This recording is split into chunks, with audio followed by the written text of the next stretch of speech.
You're listening to Podcast PXN, a video game podcast delivering player experience news. Let's go! Is this one of the biggest video game leaks? And welcome to Podcast PXN episode 100, not 56, but 157. I am one of your hosts, the perennial dating app swiper from Portland, Oregon, Christian Macias, and I'm joined over Discord by Kentucky's #1 Spartan and PXN founder, Daniel Prindle, aka Dan is DTM. I just heard some frightening thunder outside right as you were saying that. Oh, yeah, don't get in a plane. Gage is not here, but rounding out the trio today is the president of the Tifa Lockhart fan club. He is the Nintendo aficionado and artist extraordinaire at Roro. Hello, Hi. hello. Hi, bestie. Yep. Hi, bestie. we have a storm rolling in here too. It looks like. Oh, So if power just goes out, I'm sorry. it's just there Christian's show at that point. Could you imagine? No, you're the one running it on your end, Oh, so it would just good yeah, point. just go down. yeah.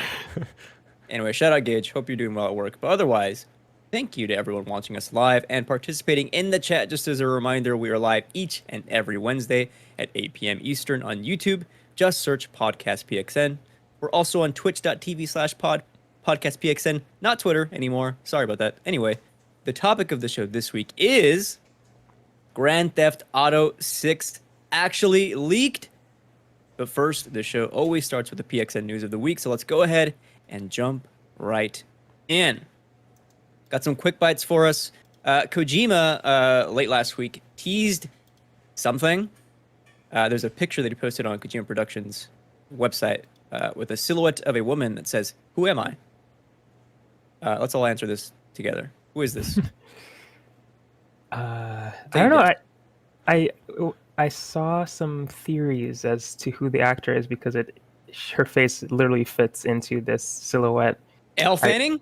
Yeah, I don't. Yes, that's the name that I've been hearing. But yeah, that's all I know about it. Besides that, I am completely in the dark on this one. I have no idea what he's teasing. No idea. It's either Margaret Qualley or Elle Fanning. There's a 50-50 chance it's either the Xbox horror thing or just some other Death Stranding nonsense. Could be anything. Either way, I'm all for it. Could be anything. Yeah. Could be nothing. That's also true. It also could be just a random teaser for a guest on his podcast, for all we know. But Huh? Can you imagine if like Fanning is just like, yeah, it just shows up next episode? It's like, oh, or like it could have been Margaret Qualley. Anyway, yeah, either one, yeah. I threw this in for Gage. Uncharted Legacy of Thieves collection is coming to PC October 9th. Pretty weird, I think, considering that the other Uncharted games aren't available. So you'll get Uncharted 4 Among Thieves. No, wait, that's 2. 4 is the Thief's End, and you also get the Lost Legacy. But you can't play 1 through 3 on PC, sadly. Well, you can complete the saga. You just can't. I'm sorry. You can't start yet. You can't start it, but you can look at the endings. Yeah. Included on PC features for the Legacy of Thieves collection includes ultra widescreen, 4K resolution, variable frame rate, and DualSense support. I didn't know that DualSense support was available on PC for any games. So that was pretty cool to find out. Cool stuff. Moving on, small news, but also kind of the biggest. Silksong is coming to PlayStation, both PS5 and PS4. No news regarding anything else about Silksong, but it's coming to other consoles and not just Switch. So, And I'm Xbox. excited. Oh, is it as well? Yes. Yep. Okay, there you go. Silksong, multi-platform, confirmed, live on PXN. And speaking of PlayStation, Orlando Bloom joins the Gran Turismo movie alongside David Harbour. This is, again, the movie based on the real-life events where a Gran Turismo player went on to race cars. This is directed by Neil Blomkamp. So some star power behind the Gran Turismo movie. Okay, no thoughts on Orlando Bloom or David Harbour. Got it. Okay. Family. Okay. Family. That's what we're going to focus on. That has nothing to do with Fast and the Furious. I'm just but- kidding. Cars. Cars. Cars? yeah. Okay, you got me there. You got me there. This one is probably just for me and Ro, since Daniel ain't about it. Yoshi P confirmed the next Final Fantasy 16 trailer will likely be out next month. When that will be, I don't know, but it's very exciting. Heck yeah. Do we get? We don't have a release date yet. Just a window, right? It's somewhere, isn't it like summer 2023? Summer 2022. Okay. Yeah, maybe we're not going to get a release date just yet, actually. But yeah, I'm excited. Excited to see more. I like the last trailer that we got. It looks cool, so I'm down for more. It's a cool one. Confirmed, by the way. Yes, the release window so far is summer 2023. Cool. Moving on, the world's first trombone rhythm game. I don't know if it's out already or if it's coming out, but it looks insane. I watched like 3 videos on this, and it's hilarious because yeah. Yeah, I was just saying it's all over my timeline. This rhythm game now. Yeah. I don't know what it's called, but it's so funny, dude, because you have to, there's a slider up and down, and you have to match the notes. And if you're like just even slightly off, you're obviously off key, which makes the performances like super funny. People are saying it's their game of the year. Are you using like an actual trombone to play this, or like what I is? think it's your mouse or controller. Yeah. I don't know if it's on if it's on consoles, but definitely a mouse for sure. Trombone Champ is the name of the game. There we go. Yeah, but I can't. Okay, here we go.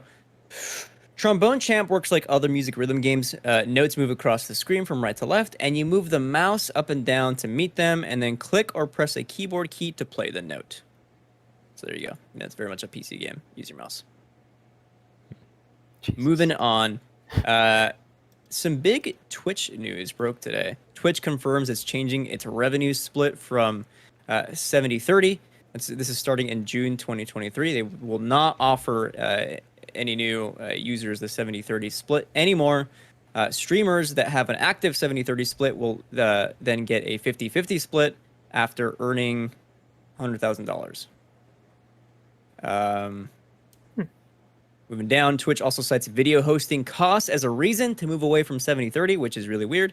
Apparently the publish rates from AWS, which is Amazon Web Services, to host live video is super expensive, but Twitch is owned by Amazon, so it's not like they're paying themselves.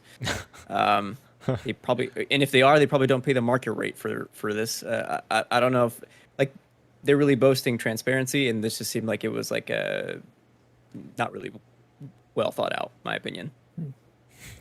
I saw the meme with someone holding the gun to the back of their head, and it is Amazon holding a gun to Twitch. It's like yourself, yeah. Yeah, Twitch continuing to not present itself very well to its partners, and like the competition is slowly growing outside. I think YouTube gaming is probably the number one competitor outside Twitch. Twitch is still probably the mainstream, but interesting to see how this will affect it moving forward. And this announcement was on the heels of the gambling stuff. I think they announced that gambling or certain gambling streams are not going to be supported on Twitch because of, I guess, the look and the how that category can be perceived. And there was a whole scandal with another streamer earlier this week too, with how his gambling kind of ruined his life and other people's life because he scammed a bunch of people.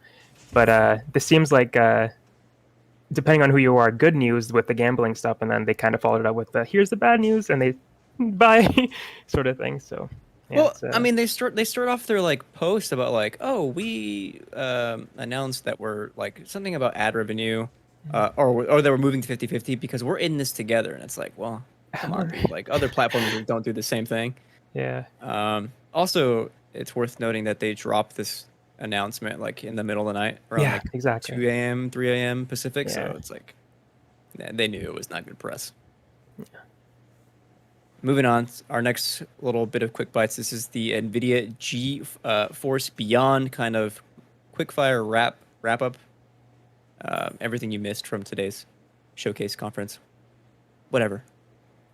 DLSS 3.0 is capable of generating additional frames, boosting game performance by up to 4 times. I thought that was really awesome. There's some examples of games running at like 20, 30-ish FPS like Cyberpunk, and then with DLSS turned on, it's like upwards of 70, which is pretty cool.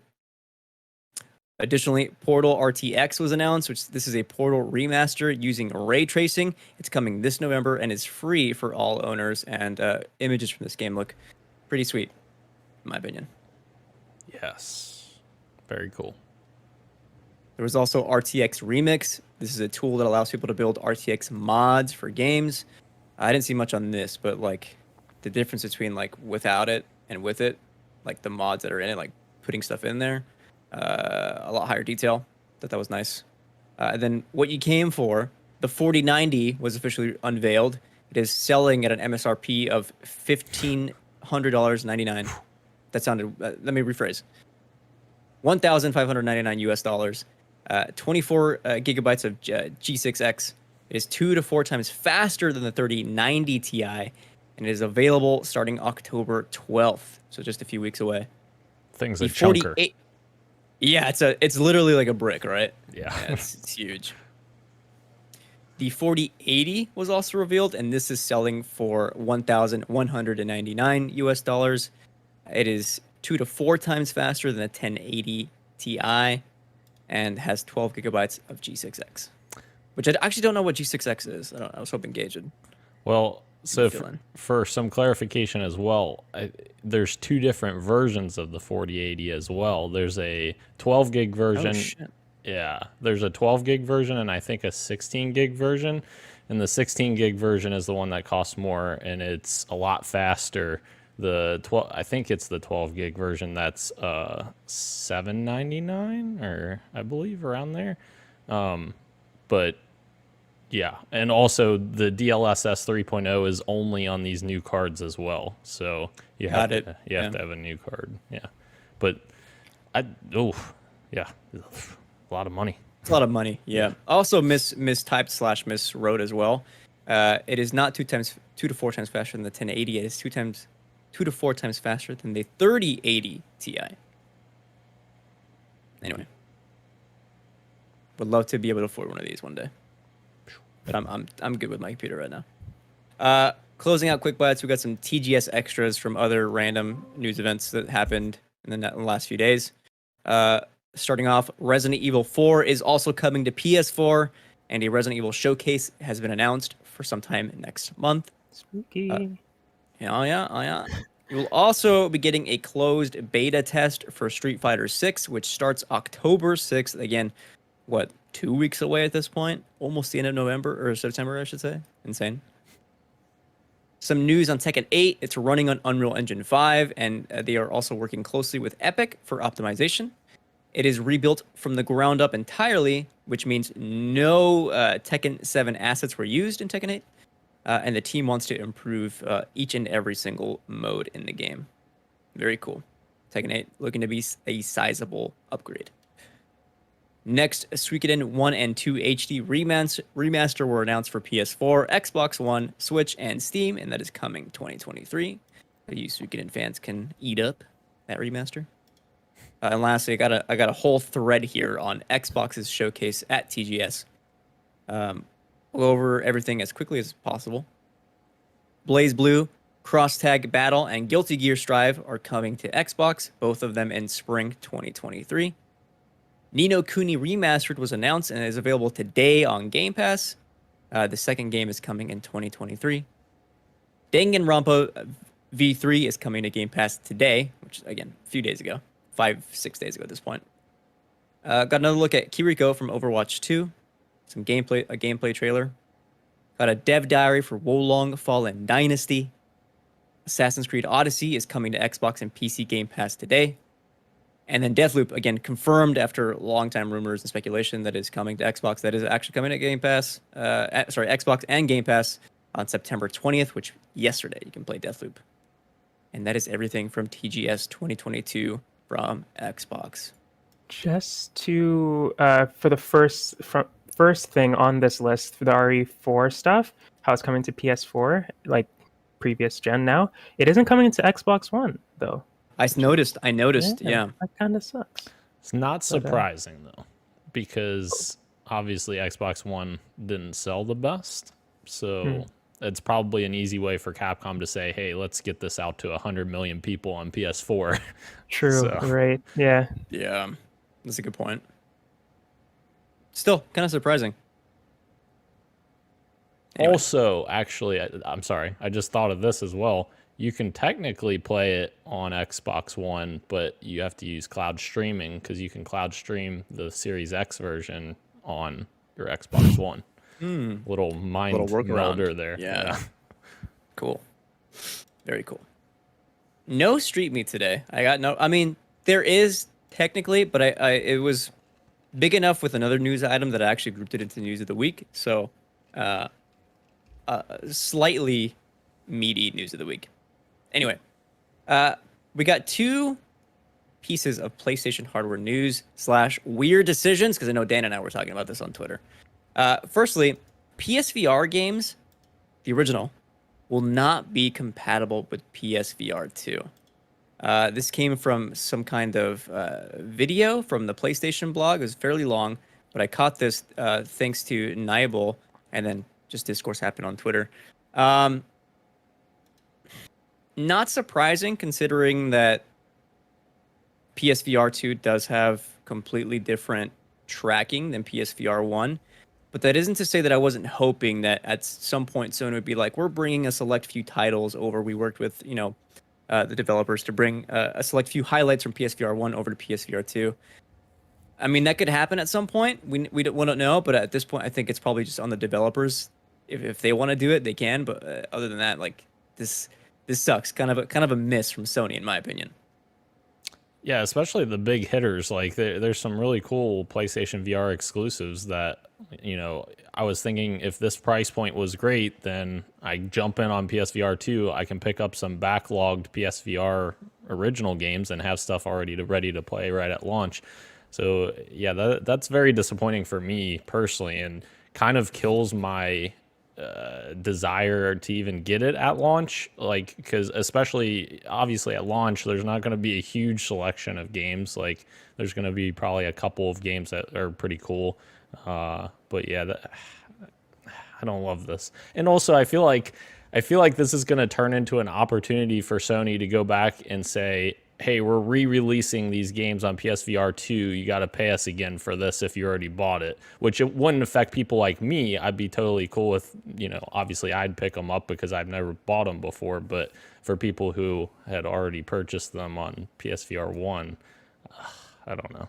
I don't feel. I would need significant changes if they were to do that. Right. And I wouldn't be happy. Yeah. Is kind of an ignorant question here because I don't have VR and I'm not super into it, but how is this like Half-Life Alyx is like available on different headsets, right? Like it's available on not just PSVR, it's like it's on others, like it's on the Quest too, right?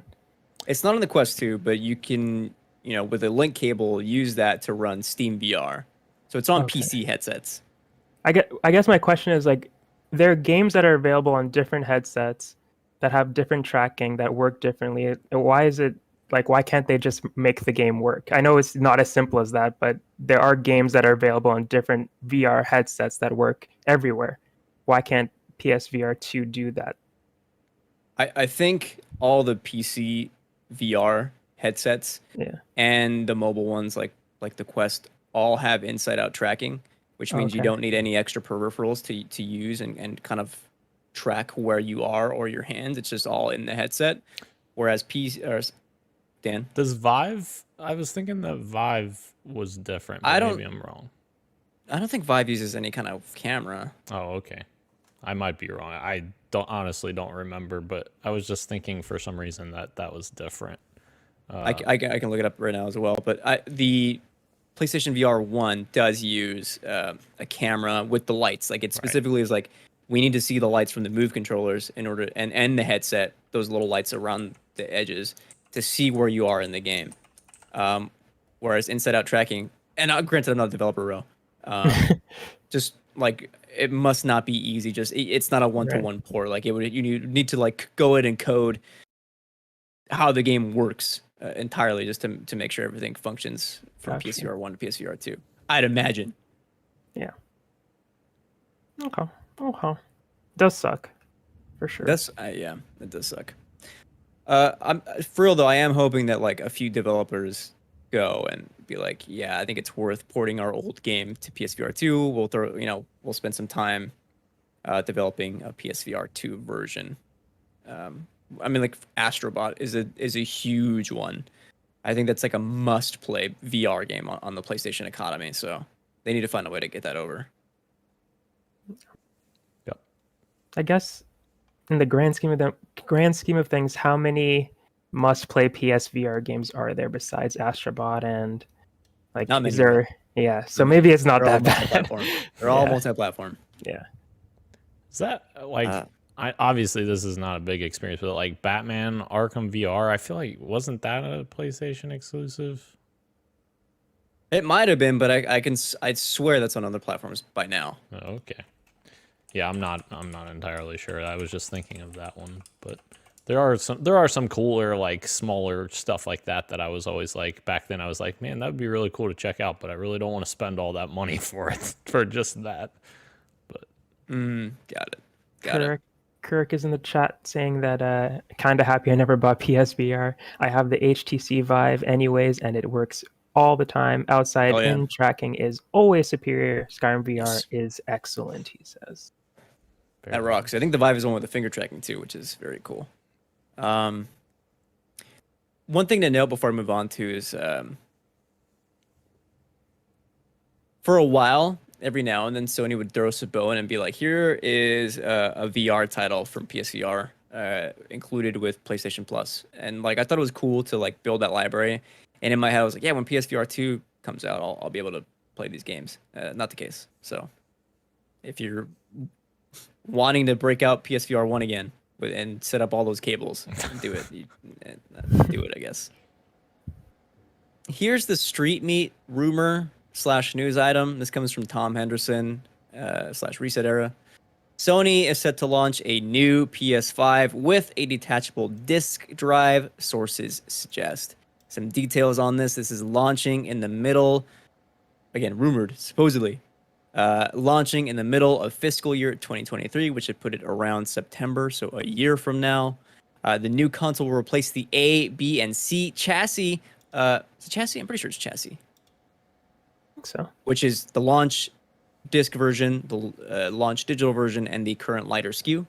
So the D chassis, which is the new one, will have the detachable disc drive, and it will connect to the PS5 using an extra USB-C port on the back. So they'll include an extra port on the actual console. The console will be sold on its own or in a bundle with the detachable disc drive. Also worth noting that the new drive is portable. It will not ruin the aesthetics of the console, and they will attach to it without looking like it's an external piece. Dan, okay. Pop off since you're big time hating on Twitter. No. After you read all of that, actually, it makes a lot more sense. I didn't realize they were selling it as a bundle and by itself. So it's essentially you're losing the option of a built-in disk drive. Yes. Okay, that makes a little bit more sense. But personally, all you had to do was read the article you quote tweeted. No, but no. My point still stands. Of I personally, if I wanted a disc-based console, I would prefer it to be in the console because my problem is I'm limited on space as it is. So like the more things that I have, scattered around my desk, the more, the less space I have for other things. And the PS5 isn't necessarily the type of console where you can stack it on top because of the angular, shape of the shell. So that's my only issue with it personally. But We're talking about 3 inches on the side of it, Dan, that you can attach to it. Wait, what? You said you're limited on space. The disk drive isn't gonna. It's not. I mean, it'll be the same size as your current PS5. True, but it's not like together. Do you see what I'm saying? Like it's fatter. Like the console is fatter, so therefore it's all together. Whereas that I would have to have it like next to it, or I get no, it would be the same thing. It would. Did you not just hear me? No. What? I'm sorry. It attaches to it, so it would be like the normal PS5. It would look like your PS5. So it actually like physically plugs into it? I'm so confused. Let me reread what I just read. It will not ruin the aesthetics of the console. It will attach to it without looking external. So it presumably would look like exactly what your current PS5 looks like. I apologize. But you can slide that disc drive right out. I apologize. I missed that part. Never mind. I apologize. Which I think for me, as a digital owner, is a fucking massive dub because I've been looking at ways to watch my 4K films. And like, I don't have a 4K player. I regret buying the digital only PS5. What am I going to do? Buy a new console? I mean, I could, but they were starting to raise the price on it, which sucks. No, the answer is I just buy one of these things and plug it into the back of it. It'll look stupid for me since I don't have the attachable model, but like, that's the price I have to pay. I don't know. I think it's cool for like future owners to go this route if you have to. Also, like people were noting it on Twitter and in recent era, if your disk drive breaks at any point, you don't have to send the whole console back, just the drive. Yeah, that's huge. I thought Dan was going to say something. Sorry, but if you have a digital console, which we do, and you're saying it's going to look the same, okay, yeah. So it just attaches onto the side, I guess, of the system, or does it goes to the back? Is what I keep hearing or reading. Presumably. Okay. It'll attach to the back via the cable, but it will look like presumably the current disc-based PS5. Okay, gotcha. And if you slide the disc drive out to remove it, it will look like the current digital model. Gotcha. Okay, that's not this is all rumors. Right? Yeah. I think this is really cool. Actually, like when I like physical discs, and there's certain games that I would like to have the disc version of, just because it's cool to have the case. Yeah. At least I have that excuse now to like, all right, I have a disc drive, so now I don't feel weird just buying the box for the box. I actually get use out of the disc too. So yeah, I think it's cool for people who ended up getting the digital version, whether it was easier to get or it was cheaper, and now you have a little bit extra money. Okay, now I can get the disc drive for it. Like, yeah, and for, like you were saying, for movies and stuff too. I think it's cool. Sadly, Dan, I will no longer be buying an Xbox. This, $50 to $100 disc drive just solved my problems. Damn. I apologize, Christian. I did not read like half of this article, and that's clear now. After of course, my boy Daniel P loves to skim. One thing about Daniel P, he's a skimmer. I only have so much time to look at all this stuff, but no, I think you're right. It brings up a good point of if your disk drive breaks, it's a great option to replace it. And something that I said years ago to Sean, which I still would disagree with. Hold on, go ahead. I argued with Sean about controllers, because we had the argument about the built-in battery of controllers, and I'm like, dude, these batteries are literally the most like degradable, or like they die quicker than any other piece of technology out there. So like batteries, I feel like, are more important to be able to swap out than a disk drive, for instance. But turns out the answer is no. It's sticks. Sticks, as in stick drift, which happens yes. on a lot of new gen stuff. That as well, which is why the new PlayStation controller, fantastic. Well, the idea of it, we'll see when it actually comes out. True. And that is it for PlayStation news on hardware. Moving on, EA Motive actually confirmed it is working on an Iron Man game. This game will be single player, third person, action adventure. It is, quote, currently in pre-production phase and will have more updates as we get further along in development, unquote. Interestingly enough, they also announced that additional projects are in the works. This is an exciting new collaboration between Marvel and EA, with Iron Man being the first of several new games, EA says. First of all, does an EA Motive Iron Man game excite you? Ro? Yes, it does. It shouldn't, because they do... What do they do? They did the Star Wars games, right? They're doing Dead Space. And Star Wars, yeah. They're doing Dead Space, so hopefully Dead Space... It looks good. Dead Space does look good, so hopefully it turns out to be as good as it looks. But like their track record so far has been Battlefront, right? And Battlefront 2 and Squadrons, I think. Yes. And those were those were games. I don't know how how critically acclaimed they were, especially the first Battlefront. But of course, this is probably going to be a completely different type of game. So the idea of an Iron Man game does excite me. It being from EA Motive, I'm a little trepidatious on, just because of the Star Wars games. But yeah, I'm excited for an for an Iron Man game. If EA can pull it off, I'm all for it. But yeah, right now I'm a little mixed right now. For the theories that we're having in chat, like what this could be, excites me, but I don't know if EA is going to be the one that could make those dreams come true. I actually haven't heard Dan's take on this. I'm interested in seeing what they can do. I think Squadrons did okay. Like I think it was like in the 70s or something like that. And Dead Space remake looks really cool thus far.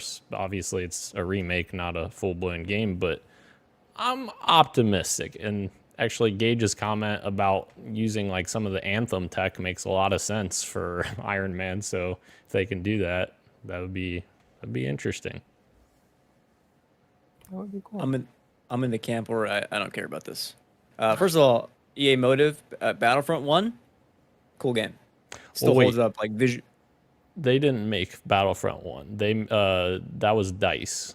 Motive helped with Battlefront 2 with some of the multiplayer stuff. I think they were responsible for like the space battle sections of Battlefront 2. Okay, so they do have like practice with flight mechanics. Yeah. So that's already a positive, and I did enjoy the space battles from Battlefront 2. So if that information is correct, then that's cool. My issue, and it's not even an issue. It's just I answer my second question. Are we being oversaturated with Marvel IP? For me, like I would personally rather see game developers work on new IP. And I don't know. I feel like I'm getting too much Marvel stuff. Like I have to bring in TV into the conversation a little bit because I feel like I'm being oversaturated with Marvel content on the TV front. That a lot of studios working on Marvel games, and it just might be too much all the time. Even if it's a good game, I just would rather not be on the forefront of my mind of excitement. And this is like just one of the new games. There's also a rumored second Black Panther game. I already have my reservations about Amy Hennig, which I think I've talked about already. So a second one is like less clear on like, will it be the same Black Panther, different stories, what's going on? I'm just a little bit like, okay, let's tap on the brakes a little bit. But like if the game is good, then no doubt I'll be excited then. But until then, just kind of a little pause, a little step back from me. Yeah. It might feel that way just because we're getting so many announcements, but I feel like these games are going to be like spread out enough that we're not gonna feel it as much when these games actually come out. Like Spider-Man is like, I guess that's next year. That was a bad example, but Wolverine is like, who knows how far out that is. Yeah. This EA Motive game, they said it's like now they're now starting it, so that's a ways away too. So hopefully we have enough buffer between each one. But yeah, right now it feels like they're just announcing every single Marvel hero's getting a video game. Like, all right, slow down. But yeah. I feel like part of that too is like studios are like, man, this is going to be way harder for us to keep this a secret because people love Marvel properties. So let's just go ahead and announce them now when they may still be, 3, 4, 5 years out. So Right. Yeah, I agree with you, Ro. If you could you answer me what other games you can expect out of an EA partnership? Or what would you want to see? A Captain America. Already have one of those. No. Hang on. A Captain America like shooter, but not including Captain America in that era, but like in the universe, so that You just want World War II? well, I think it would be cool to have like superheroes like sprinkled into that timeline. I don't know. I think it would be interesting. I don't know what I want from an EA collaboration. Can it be for anything, or does it have to be Marvel? I mean, sure, it's up to you. Like, I mean, it's up to EA, but Right, yeah. While Rose thinking, let me just defend why I said that, Christian. They're very good. Okay. They're very good at shooters, so that's why I was Sure. thinking. You know, what can I we mean, do with the Respawn was a shooter studio as well, and they came out with Jedi Fallen Order. True, that's true. Yeah.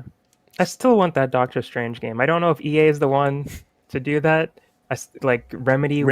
Yeah, everybody says Ooh. Remedy would be perfect, but just because I can't think of any ideas, sure, EA make a cool make a cool Doctor Strange game with some some good old microtransactions.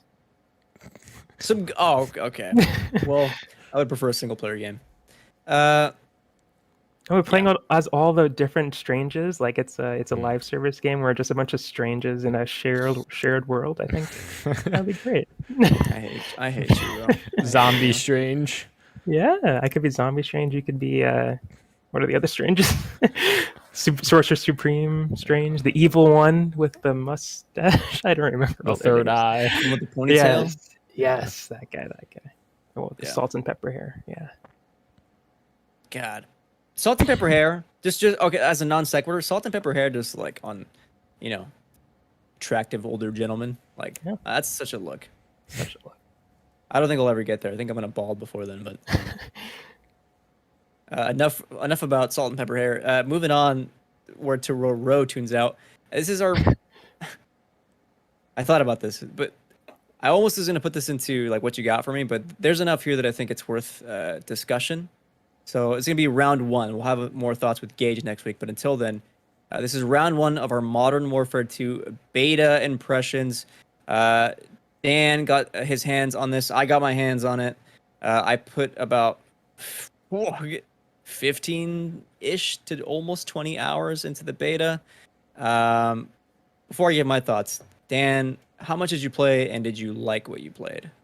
I played with you, and that's all I played, which was like a few matches. I can't remember exactly how many we played, but yeah, it's a lot of fun. The sounds are so punchy in that game. Like I'm throwing grenades and like shooting, and I'm like, Jesus, my whole house is shaking from these punchy sounds that we're getting, which is really great, actually. I feel like Battlefield for a long time was like the gold standard for sound design, but now like Call of Duty's kind of taken that back.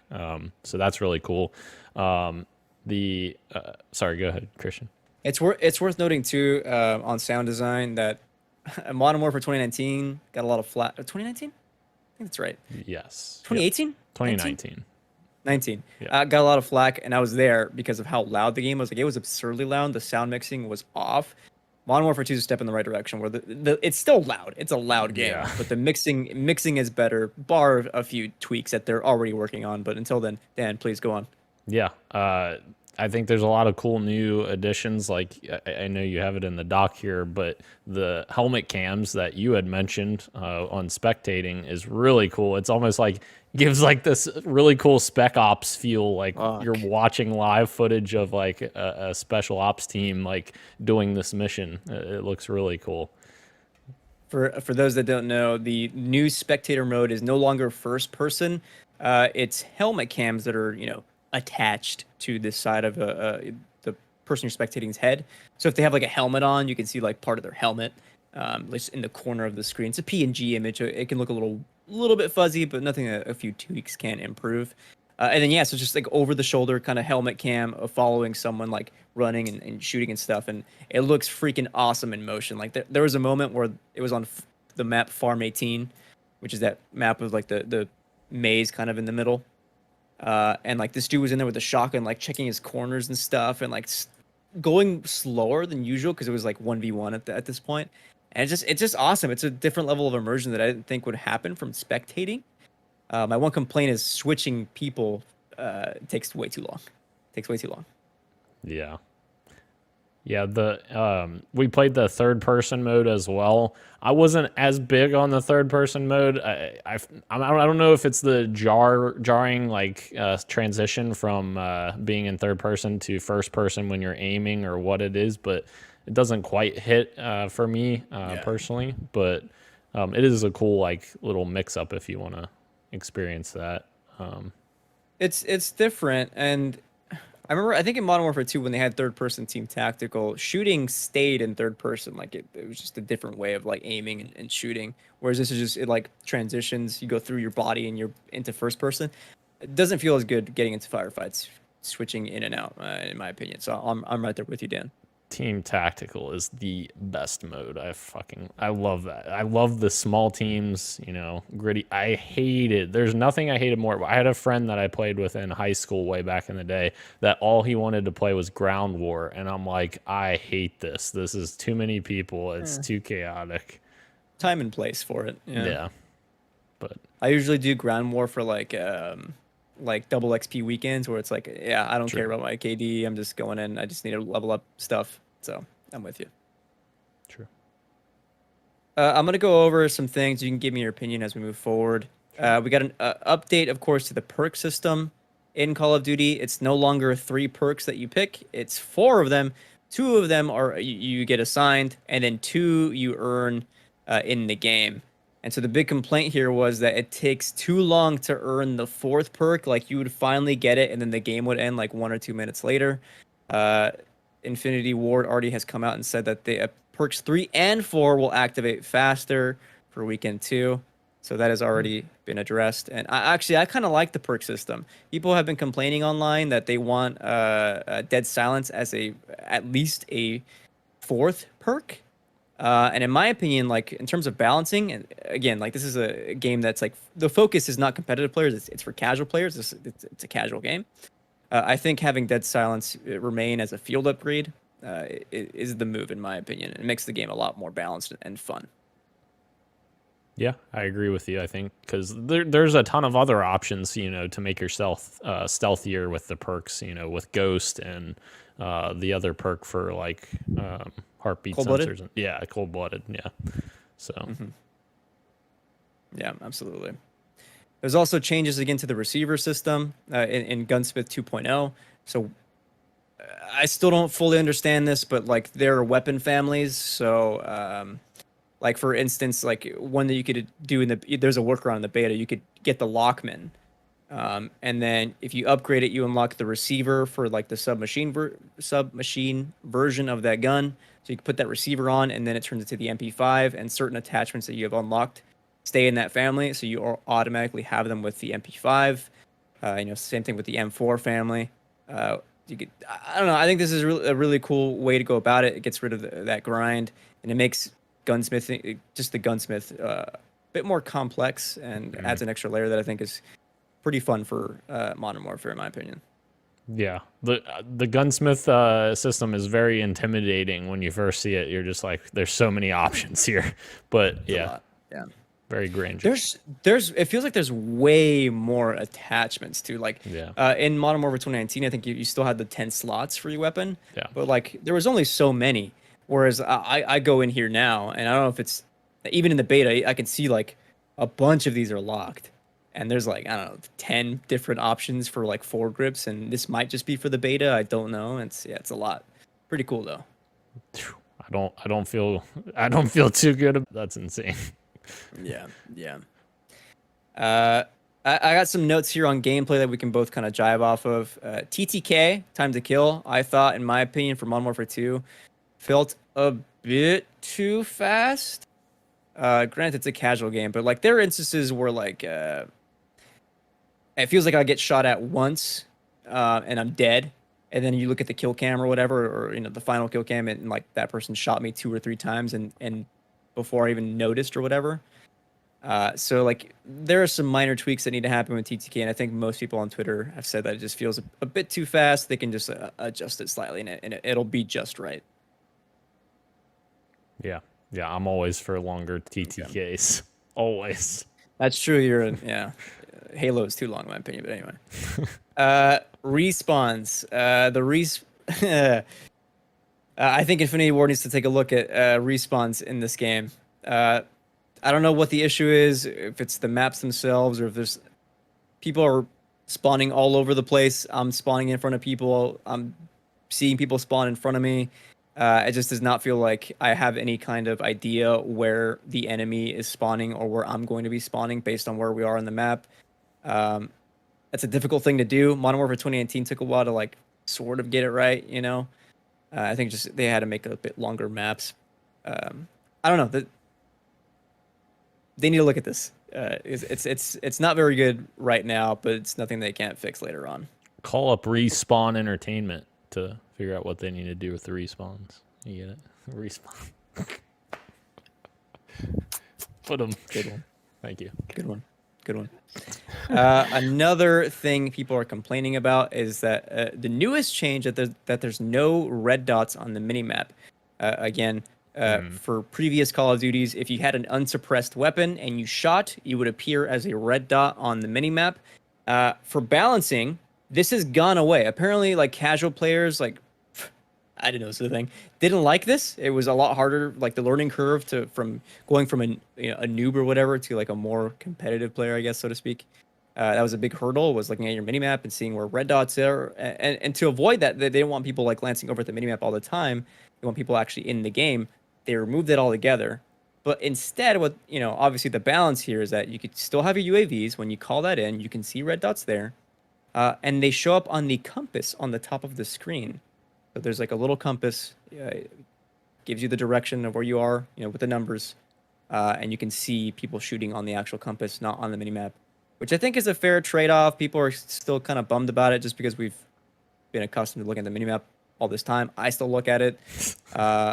Whatever. I think this is okay. Moving it to the compass is totally fine if it leads to more casual players coming in, at least to a better playing experience. I'm all for it. It kind of makes sense too. Like if you hear something from a certain direction, you turn that direction, you see where they're at. So that does make sense. I do think it's funny though, because Christian, you remember that one time I was looking at the mini map on the top left and I didn't say anything, but I was literally looking for where someone was shooting, shots. And I'm like, I don't see anything on the mini map. And then I died. And I think I was the last death or something. And you were like, what were you doing? I'm like, I was looking at the mini map. Oh, this is when we were playing like Prison Rescue. Yeah. And I'm like, damn, bro, you like watched him shoot at you. And you were looking at the mini map. Yeah, that's fair. That's fair. Yeah. But I was so confused. I'm like, where's the red dot at? I don't know. But now this makes sense. It took some while to get used to, but I realized that, okay, this is actually legit. Like, in previous CODs, I was red dot chasing, and that's what they didn't want to do for this new one. Like in this new one, I am focused way more on sense of where my team are in relation to me and where I think the enemy is and where I'm hearing things from. So I'm chasing the action audibly and not just visually via the red dot, which I think is what the aim was. And if that's the case, then it's working for me. True. Anyway, I digress. Again, no slide canceling. There's a big asterisk here because people found out a way you could cheat the system, and there's 3 different ways to slide cancel. Call of Duty is Infinity Ward is looking at ways to get rid of that for weekend 2. Like they don't want slide canceling. They want the barrier for casual players to be as little as possible. Slide canceling was just a way to, the skill gap there to do that. Also, dolphin diving is back, and I am happy because dolphin diving is sick. Can I just say, this is literally the type of feature or bug, whatever you want to call it, that Halo fans would be pissed about if 343 took this out. They'd be like, this is to make the skill gap better, and this is so much better. Why are you guys taking this out and fixing it? I just think it's funny that people are clamoring for this to for slide canceling. Yeah, not come in. Yeah. No, people are mad that they're taking it out. People want slide canceling. Oh, competitive players want slide canceling. Yes. But, okay, that makes sense. Yeah, I think the majority is that people are fine without it, and I'm in the case where I'm fine without it too. Gotcha. I'm gonna skip this just because we're running longer on this. So far in the maps we've seen, I'll just mention it. Map design, pretty good so far. It's not my favorite. I've seen 4 maps. They took one out of rotation because there was an exploit. They put another one in. The toughest thing about it is how many lanes there are vertically. Like there's usually, for the most part, 2 floors for every level, and so you got to worry about where things are at. It can be a lot at first, but once you really start to understand a map, you can start to see where the 3-lane kind of aesthetic or design comes in. Just takes a little while to learn them. Also, FOV, the slider on console, I think is super clutch. Just wanted to mention that. That's awesome. What else? Lobbies disbanding after a game ends. This was a thing in Modern Warfare 2019. I think it's probably still an issue now. It was happening during the beta. I would like it if lobbies stayed. That's part of the fun of older Call of Duties is when you would lose or win and you stay in the lobby and everyone stays and like it's, rematch time. That's actually interesting because that's one thing that Halo lost as well over time because they used to have the exact same thing. And I agree with you. I think it makes it more interesting, like if people want to rejoin back up. Call of Duty is also a game where a lot of people are using game chat in Warzone and in multiplayer. Like people aren't in parties. People are, but like it feels like the old days of Call of Duty where people are actually talking to each other. So lobbies disbanding is kind of has a negative effect on that. But anyway, they're talking through their controller, Christian. Which Dan did, by the way. He didn't realize that the PlayStation 5 did that automatically. I wish there was a way to turn that off. Yeah. Closing out, we got some updates here before Beta 2 or Weekend 2 launches for the beta. Target tracking, this is a huge one. Infinity Ward is reducing muzzle smoke opacity and increasing visibility of muzzle flash to help engage opponents in firefights. One of the big things is like when you start getting into a firefight against someone in Modern Warfare 2, it is so hard to track your enemy because like there's a lot of shit on screen. Like it is a lot. It's loud. The gun is kicking a lot. Like it looks visually impressive, but it is hard.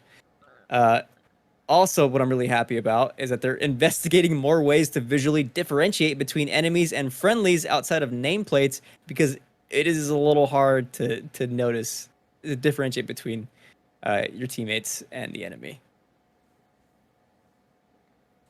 And the two last things is that footstep audio range is being reduced.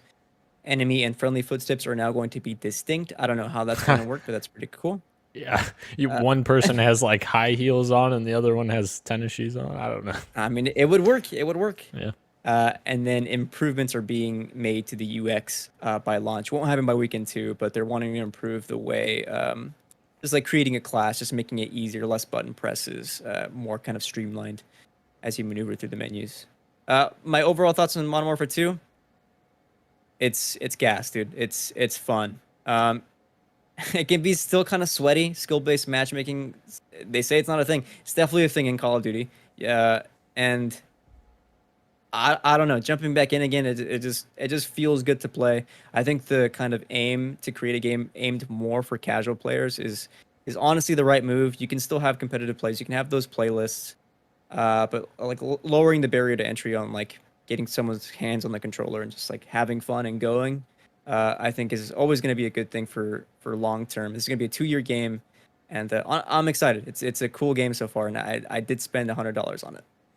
I bought the Vault Edition. Damn. And that's been Call of Duty's bread and butter for so long, is like positioning this game to as many people as possible, and that's why the game sells so well every year and just hits 20 million plus, every single year. So Yeah. Okay. That is everything on Call of Duty. Ro, I'm so sorry that you had to sit through that. It's okay. Sorry. I don't. Would you consider trying it out with us for Weekend 2? Yes, absolutely. I would. I watched a video on this guy killing people super fast. And I was like, yeah, I like to die to that. Oh, you're talking about the guy with his like elite movement and Call of Duty? Yes. So I was Yeah, even keeping that's- track of this. It's like, No, that stuff is always annoying to me. good lord. But honestly, yes, I would like to give it a shot. The beta is about 20 to 30 gigs, less than 30. So you got the space for it. Open beta this do. weekend. Hop in with us. Heck yeah. This is moving on to our fantasy draft check-in. This was inserted by Ro. The Diofield Chronicle is coming 9/22. I think Ro, you picked it up. I did pick this up. It was at an 80, but then that dang Tamar Hussein over at GameStop gave it a 5 out of 10. Oh, And now it's Let's at a see it. 78, I think. that's still Um, not bad. It's okay, but Wait, is it at 78? Or is it lower now? I think it's at 74 now. God damn it. Oh no. God damn it. Yeah. I was looking at, when I picked this up, I was looking at previews of the game, and people who are interested in this type of game were like, oh, this looks awesome. This looks awesome. And previewers were like, oh, this is going to be really good. It's like, you know what? Okay. Square Enix Tactics game. Yeah. I'll pick that up. Dang it. I was wrong. It's getting 9 out of 10s from some people, some good reviews, 7 out of 10s from other places, but overall it's pretty mixed. So I'm looking at a low 70 right now, it looks like. Bummer. I'm looking at the scores for our teams. Obviously, Dan is still in first place. He's at 136. Ro, you're at 89, closing the gap. I'm at 103. Ooh. I don't think I'm going to catch... Neither of us are going to catch up to Dan. Probably But, not. like... I feel like I could get close. Obviously, he's got God of War. It's going to be huge when that game comes out. There's no way. That's going to be like in the 90s. I'm not going to catch up. My only chance is that Silk Song just stealth drops by the end of the year. It's just out. Here you man. go. And it gets great scores. That's true. I hate... Yeah, go ahead, sorry. I was just going to say, I think, Christian, you have a really great shot to win, and Ro, you as well, because you guys still have a lot of games left. There's still... I hate that my ace in the sleeve is Sonic Frontier, but I also don't. I actually love it. Dude, you're going to gain a shitload on me if that does really well. If it does well. It's not a shoe-in like Ragnarok. So, but yeah. Yeah.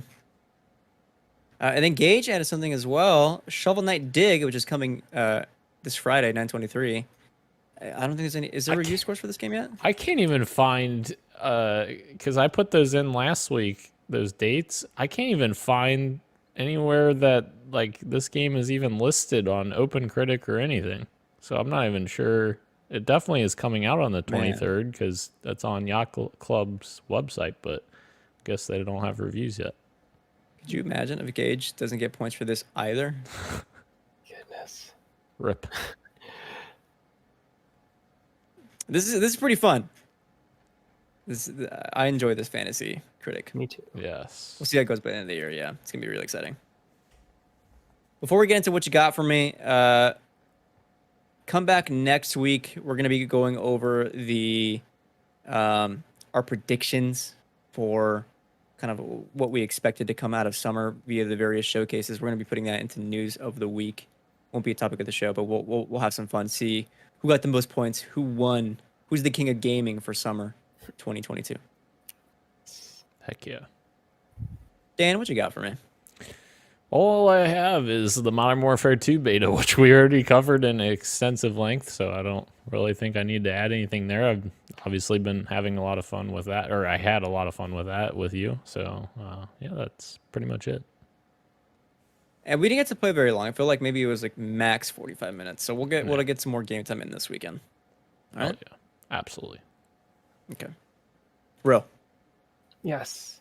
Tell me. Still shipping away at Bayonetta, the first one. I don't know why I wrote 3 in the doc. I guess I'm just Hell yeah. You got an early copy? I'm excited, I guess. Yeah, I've been playing the first Bayonetta still. Yeah, chipping away at that, hoping to finish it soon. Splatoon 3, I beat the campaign of that. Fun times. I still have some levels to beat, just to like clear out all the levels. But yeah, it was a nice challenge, fun stuff. Apparently there's a secret level if you beat all the main story mission levels.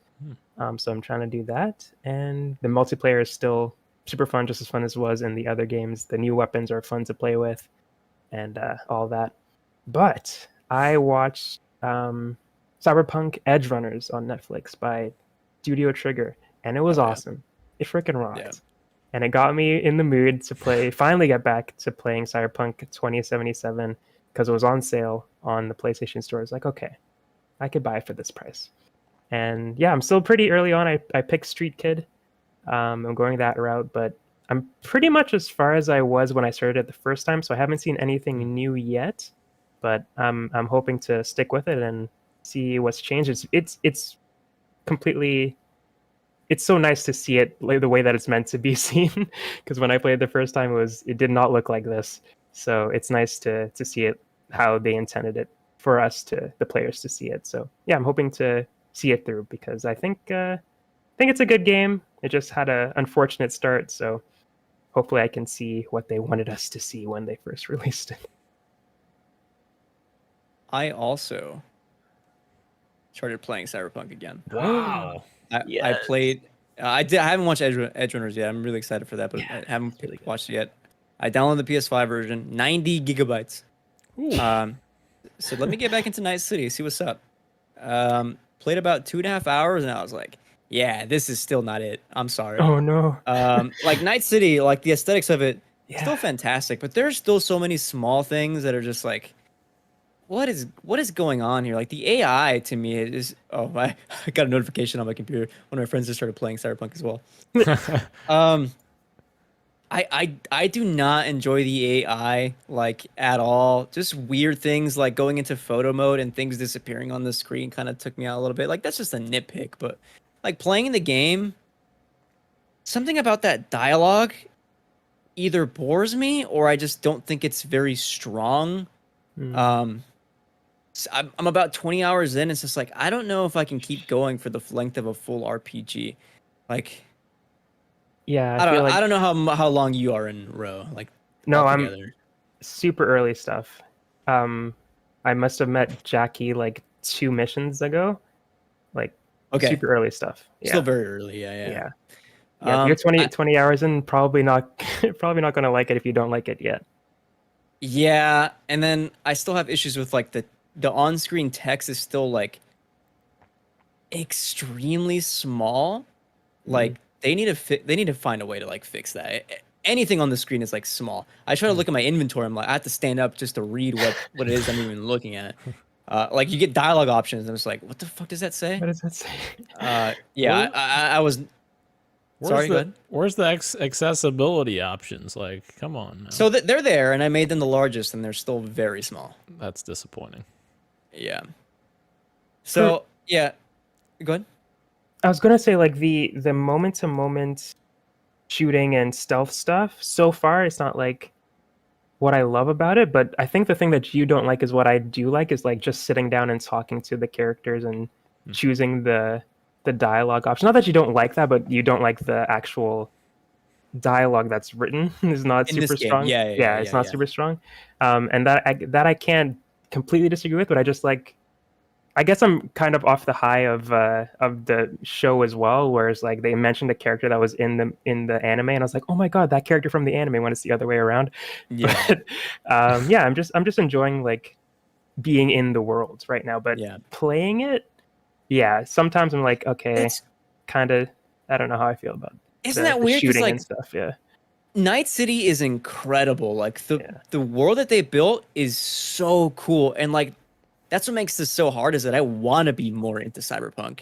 And then I play it, I'm just like, I don't like the shooting in this game. I don't like any kind of the action. And then the story is just like, the writing is like whatever to me. So it's like, do I keep going? So what did I do? I jumped into Yakuza 0. Yeah. And that game, listen, this game holds up so well. Combat isn't perfect, so like grain of salt. It's still kind of clunky and stiff compared to today's standards, but like it's awesome. The writing in that game is like S tier. Like it feels like I'm watching a movie at some points. Like it's so good. I'm still very early on. I'm like 2 to 3 hours in, but like it's awesome. Like this is a great freaking RPG. Like what whiplash I was having going from Cyberpunk to Yakuza, from like a decade-old game, if not further. I'm like, damn, this holds up to this day. Yakuza 0. Fantastic. I already did karaoke, and it was like, it blew my mind. Yeah. Oh my god. Karaoke is so cool. Yeah, I need to get back to Yakuza 0. My god. I think I'm probably as far as you might be. I need to get back to that. But yeah, I love my time with it as well. Hold on. I'll pretend to be Gage real quick. Oh. I don't know. I didn't have an impression ready. I just turned off my light. Well, just do the impression of me like you always do. Wait. Anyway. There it is. Nailed it. There it is. Let's move on. The topic of the show. This is a big one. Grand Theft Auto 6 actually leaked. I'm reading from the IGN story by Matt Kim. Got hella details for you. Late Sunday night on September 18th, 2022. Teapot Tuber hacker posted a zip file to GTA forums saying, quote, "Here are 90 footage/clips from GTA 6. It's possible I could leak more data soon. GTA 5 and 6 source code and assets. GTA 6 testing build," unquote. First of all, let's just stop there. 90 plus, including source code to 6 and GTA 5? Unprecedented, dude. Like, this is a felony, dog. Yeah, that's a lot. That's a lot of It's a lot. stuff. That's a lot of stuff. Oh my God. So yeah, yeah. keep going. Sorry. Twitter was insane that night. I have the luxury of being on the West Coast, so I was watching all this happen in real time. Videos were dropping, including robberies, gunplay, VO conversations, driving, AI testing, and much, much more. And the videos did confirm there are male and the female protagonists. Again, worth noting that this is still an early build, so you're seeing a lot of code on screen. Things aren't finalized. Graphics, obviously aren't up to snuff, but I will say it looks really good for being an alpha/pre-alpha build. The leaker claims that they were downloaded directly from Rockstar's internal Slack groups. I don't know how he got into those groups, but crazy. Also claims that they are the same person who hacked Uber earlier this month, to which then the next day Rockstar confirmed the hack. They posted this, and this is worth reading. "We recently suffered a network intrusion in which an unauthorized third party illegally accessed and downloaded confidential information from our systems, including early development footage for the next Grand Theft Auto. At this time, we do not anticipate any disruption to our live game services, nor any long-term effect on the development of our ongoing projects. We are extremely disappointed to have any details of our next game shared with you all in this way. Our work on the next Grand Theft Auto game will continue as planned, and we remain as committed as ever to delivering an experience to you, our players, that truly exceeds your expectations. We will update everyone again soon, and of course, we'll properly introduce you to this next game when it is ready. We want to thank everyone for their ongoing support through this situation." And then last piece I have here is that the FBI is getting involved, and this is all due to Uber getting hacked. I think Uber started this working with the FBI on this, so not looking good for Teapot Tuber hacker, I gotta say. You know how when the police go after you in GTA, well, now this guy's having the police go after him. Yeah, he's got 5 stars, yeah. 6 maybe even. Sending the tanks after him. True. I mean,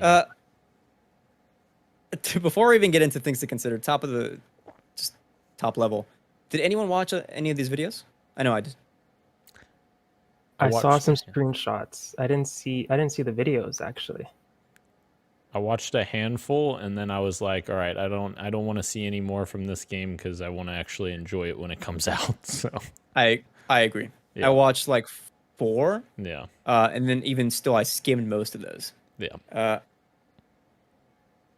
One of the things that Rockstar's and people were discussing is how fans will perceive the final product and how they're perceiving the product now in its current state. I wrote in the doc, "Gamers are stupid," because there are a lot of people on Twitter that were vocal being how terrible this game looks, and that it looks it looks just like GTA 5, or that it looks unfinished. Newsflash, buddy, it is unfinished. It's a leak of an ongoing project. That's why it looks like this. There's code on screen, dude. Like, relax. First impressions can be huge, man, and like to have a leak this sizable be the first impression, and for a lot of people who don't know how game development works, have that be the first impression can, I don't know. It's disheartening, to say the least. The people putting out misinformation, like the random dumb gamers that you're referring to, Christian, who are tweeting out, "Man, video game graphics, that's the first thing that they do in video game development." It's like, that's not how that works. And then a bunch of developers started tweeting out like, "Hey, you love this game," like Remedy tweeted out about Control. "You love Control, and this was a groundbreaking game for graphics. This is what it looked like, a year or two, whenever it was before development or before the game came out. And it's obviously very blocky textures. That's literally what game development is, graphics graphics are the final pass. Yeah, and like there's like a whole discussion to be had about like just game development, like I don't know, openness, just in general. Like studios have varying degrees of openness. Like Motive for Dead Space has been like very open with their process, and that's been refreshing to see. I love to see that. But I like dev talks too. Like I always go reference Naughty Dog when they gave a talk after The Last of Us came out, and they said, yeah, this game was not good until like a month before we went gold. It was not. We could not find the fun in this game, and we were like super concerned about like how the game actually felt to play, and they didn't crack that until a month before. You imagine that? That kind of stuff is crazy to me. I don't doubt GTA is gonna be fun. I mean, just judging out the videos, like it's more GTA that sells itself. Oh, bro, please. No, yeah, I completely agree. Like you were saying, they work on these things to the like almost to the day before that the game comes out. Like they like maybe a week before the game comes out, then the game goes gold, and that's when they're still working on it even after that sometimes, like with a day one patch or whatever other updates they want to work on. So the fact that this game is so far away still, and we're just getting a little peek behind the curtain. Well, not a little. It's 90 videos. We got a pretty big peek, but it's still very early stuff. For people to say that this looks terrible is just like they don't understand how games work. And as you were saying, that could be a myriad of different things, just them not wanting to educate themselves, but also that gaming development is so secretive. And I don't understand why. I guess it's because of money, and the higher ups don't want people knowing how the game looks early on. I really don't know. Maybe one of you guys can tell me the real reason behind it, but I don't understand why it's so secretive as opposed to TV. And I mean, to an extent, they are secretive industries too, but I feel like other industries are just so much more open about the development of their franchises as opposed to video games for some reason. And not to say that this leak is a consequence of that. But it is interesting to think, like, if GTA would share stuff like this openly, would we have leaks like this at all? But yeah. Rockstar communicate. I think personally, like, Ro, one of the biggest issues in terms of like GTA is GTA has like the biggest casual fan base of any franchise out there. And like the more casual of a fan you are, the dumber you are in terms of game development. Like, I feel like so those types of fans like look at this and they're like, oh my gosh, this looks terrible, I'm not going to want to get this, and then it just creates a negative stigma behind the game that I guess the developers probably would want to avoid. So I don't know. Like,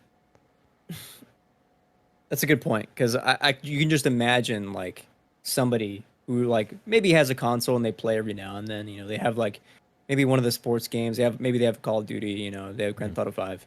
They don't play very often, but they touch games every now and then. Probably like saw like one of these videos maybe on TikTok or somebody talking about it. I was like, this is what the next Grand Theft Auto looks like. This kind of looks like shit. Yeah.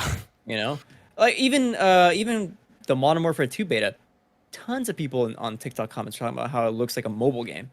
It's like, well, come on, dude. Like, I wouldn't say the game looks that bad. I don't think it looks pretty bad at all. But anyway, no. Some other things to consider is how it will affect the devs and work from home flexibility. This is one that Jason Schreier brought up that like probably a big one. Like, protocol is probably going to change a lot. Like, they got into Slack. Like, what is that work going to look like in the future for them? They're going to go into the office more. Like, who knows? If they go into the office more, does that put them at risk of potentially catching COVID? Does the rise of COVID then put a delay on the game? All these sorts of factors will change the way development looks from here on out. So it's going to be, not that we'll get details on it, but it'll be interesting to see how that timeline would perceivably shift. And how did they get into the system? Like, what Slack. the heck? Yeah. I don't know. Some kind of hacking. Although, as someone who works in IT, I can attest that there's a lot of dumb users out there that click on things and do things they shouldn't be doing. So I guess that kind of explains itself there. Someone didn't have two-factor authentication on. Yeah. One thing I wanted to really touch on is that development of GTA 6. In my opinion, I think this will cause a delay. I know Rockstar's messaging said that they won't. I want to go bring it up. There's no long-term delays to the game or their ongoing kind of development, but I don't know if I 100% believe that because there's source code in these leaks, and like that's going to affect current Grand Theft Auto as well as the next one that's running off of previous iterations of that code.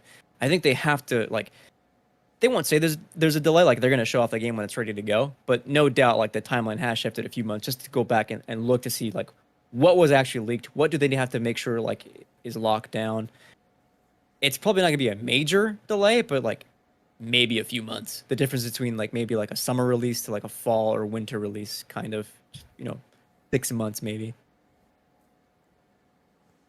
Yeah.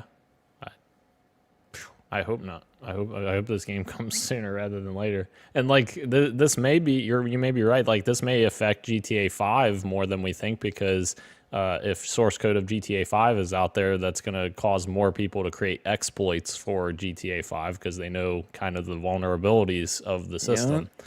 So yeah, it's going to be interesting. It's sad to think that this game that we've been waiting so long for might get another push, but hopefully it's not as big as a delay, and like what you're saying, it's just a couple of weeks or a month out. Yeah, just ignore the leaks and just be like, a game that never had a date cannot technically be pushed back if we don't know about it. True. If we don't know about it. That's a good point. Good point. Obviously, a lot of people have been claiming that this is the biggest leak in video game history. Engage made a good point in our private chat that puts in perspective. I would argue it's one of the biggest. Like this is undoubtedly huge. There's a big asterisk for me because I don't know what the long-term effects of that source code are. Like GTA 6 on its own is huge, but like it's the code for me that really like is the cherry on top. Gage mentioned the NVIDIA leaks as the biggest, and I think he's onto something there. I think in terms of like details, maybe this might be one of the biggest leaks of all time. Like, because I mean, you just got a lot of videos of the game, a lot of source code, a lot of like, there's a ton of stuff like for this game. But yeah, there's more, titles for NVIDIA. Yeah. This is just one video game. Yes. The NVIDIA leaked a bunch of them. But yeah, in terms of like exactly what Dan said, in terms of quality, like this is so much that has been released too early for the devs liking, obviously. But there's other games like Half-Life 2 is one that I saw a lot of people talk about that leak and made the game delay over a year pushback. And of course, The Last of Us 2 is another one that people talk about. It's a huge one, dude. Yeah, would that just like completely change the conversation of that game leading up to release, where people break in their discs and crazy stuff with that leak as well. But yeah, this is definitely up there for sure, no doubt. The thing about The Last of Us 2 leak is that there was a lot of like false information too included in that leak, but also a lot of it was right. And like as a developer who's like, making this for years and it's finally about to launch, and a month before like everything leaks, like that's got to be super disheartening.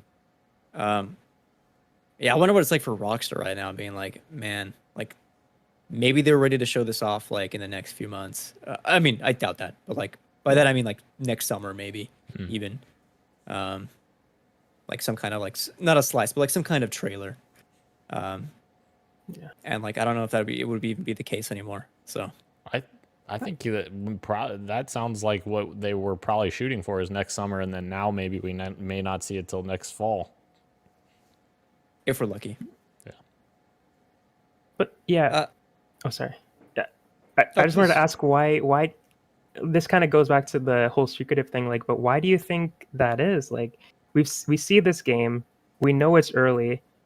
Next summer, it's not going to look like this. So why not show it off? Show us what you do have so far. Like, what's the reason for holding back even more? I would say maybe like hype is one thing. That's just like for the audience. But I think the other is like shareholders. Like when it's unveiled, like you do see like those numbers go up. Right. And that's, in relation to like the timing of when it's released or when it's shown off. That's got to be one factor. The other is probably just like depending on the project. Like if it's a project of this scale and caliber, like you want to build that anticipation as long as possible and show it off like when it's ready to go, because like that builds like a lot of excitement. That boosts numbers again in stock. Whereas like, you know, a Dead Space remake, yeah, we're excited about it, but like we've already know what Dead Space, we know what that game looks like already. So like here's a journey of us building that game together. I guess the answer, I guess like there's a middle ground here, which is like dev diaries. If you're not going to do it beforehand, show it off after. There are 3 cases that I can think of: The Last of Us, God of War, and Hellblade. Actually, Hellblade was before. They did dev diaries beforehand, so I apologize there. But God of War and 2018, God of War and Last of Us had documentaries come out after the game that you could watch, and you could document like how that game is shaping out beforehand. And like that was extremely insightful. I would love it if more games had special features like that, where you got to see like a look at videos of what it was like to even make that game. Also, The Last of Us Part 1 has what is it called? A commentary track where you can play the game with developer commentary. So There's cool. parts in the map where you can just go and listen. That stuff is cool, man. I feel like, back to your question, Ro, I feel like they also want to kind of distance themselves further from these leaks. Like, you know, obviously the sooner they show official information, the closer it is to these leaks, and people are maybe meld them together and like think of them together, even though they're not together. They're 2 separate things. So that's why I'm also feeling like that's maybe why they want to push it further out. I don't know. That makes sense. Yeah. Bring back dev diaries. Dev diaries are cool, man. They're cool. Yes. All that in mind, I'm still excited for GTA 6 whenever that unveilment happens. You know what I mean? Yeah. Also, I got a lot of texts, people talking about this big booty Latina character from GTA. Anyway, I don't know. you guys excited for GTA? Yes. I'm excited. Okay. Big booty. Big booty delicious. Dan loves big booty Latinas, don't you? I'm gonna clip this out. Sure. Say it. Yeah, Dan loves big booty Latinas. Jesus. There you go. I'm so sorry. You heard it here first. You heard it here first. Oh, we have fun. Yeah. Folks, thank you again to everyone joining us live on YouTube and Twitch, as well as podcast services everywhere, including Apple Podcasts, Google Podcasts, Spotify, Stitcher, and everywhere else you get your podcasts. Thank you, Roshan. Thank you, me, Gage. Make that money. Thank you, Daniel. And this has been Podcast PXN, and we are out. Much love and keep on gaming.